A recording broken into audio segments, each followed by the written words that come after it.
இந்த மேட்ச் மிக மிக மிக முக்கியமான மேட்ச் வந்து இங்கிலாந்துக்கு முக்கியமான மேட்ச், அதை விட இந்தியாவுக்கு மிக முக்கியமான மேட்ச். ஏன்னா நேற்று தோற்று போன சவுத் ஆப்பிரிக்கா கிட்ட தான் இந்தியா தோற்று போச்சு.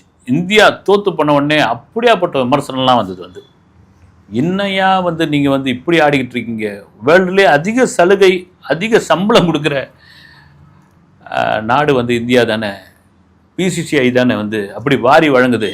மற்ற நாட்டில் இருக்கிறவங்களாம் வந்து இந்தியாவில் வந்து நம்ம கிரிக்கெட் விளையாடக்கூடாதான்னு ஏங்கிட்டு இருக்கும் பொழுது இப்படிலாம் விளையாடுறீங்க நீங்கள், இவ்வளோ வசதியாக, அது ஹோம் பிச்சில் விளையாடுறீங்க, இதெல்லாம் சரியில்லை சாமி அப்படின் பொழுது சுதாரிச்சுக்கிட்டாங்க. குறிப்பாக வெஸ்ட் இண்டீஸ் கூட விளையாடுறது, வெஸ்ட் இண்டீஸ் கூட இந்தியா தோற்றுருன்னு பல பேர் கணிப்புலாம் வச்சாங்க.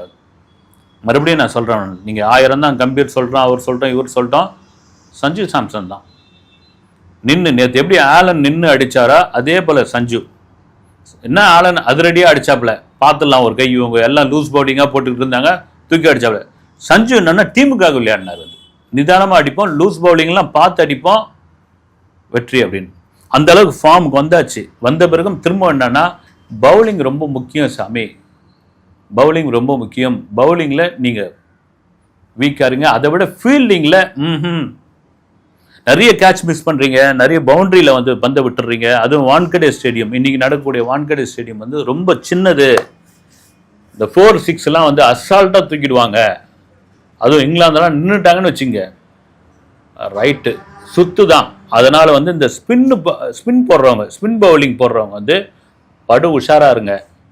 அதாவது சுனில் கவாஸ்கர் சொன்ன மாதிரி, போன வீடியோவில் சொன்ன மாதிரி தான் வந்து இந்த பவர் பிளே ரொம்ப பிரமாதமாக பவுலிங் போடுங்க பார்க்கலாம். இந்த பவர் பிளேயில் உங்களால் எவ்வளோ விக்கெட் எடுக்க முடியுமோ எடுங்க. அது பூம்ரா மாதிரி ஒருத்தர் வந்து அந்த முதல் தொடக்க ஓவர் 3வது ஓவர் பவர் பிளேயில் போட்டால் போதும் அப்படின்னு. சரி, இங்கிலாந்து என்ன அவ்வளோ மட்டமான அணியா அப்படி? மட்டமான அணின்னு சொல்ல முடியாது. வந்து இங்கிலாந்து எப்படின்னா இந்த 50-50 வந்து கணிக்கவே முடியாது உங்களால். வந்து அவங்களுக்கும் ஒரு என்ன சொல்கிறது, சும்மா பொறுத்த வெறுங்கையா எப்படி போக முடியும். வந்து அது ஃபைனலில் வந்து நம்ம விட்டுட்டு போனோம் அப்படின்ற மாதிரி இருக்கக்கூடாது. பாத்திரம் ஒரு கை கொப்பையோடு போவோம் அப்படின்னு அவங்களுக்கு இருக்கும். இங்கிலாந்தில் பெரிய அளவில் எதிர்பார்க்கப்பட்ட ஜாய்ஸ் பட்லர், ஏன்னா அவர் தான் ஜாய்ஸ் பட்லர் ஒரு மேட்சில் கூட சொல்கிற மாதிரி விளையாடவே இல்லை.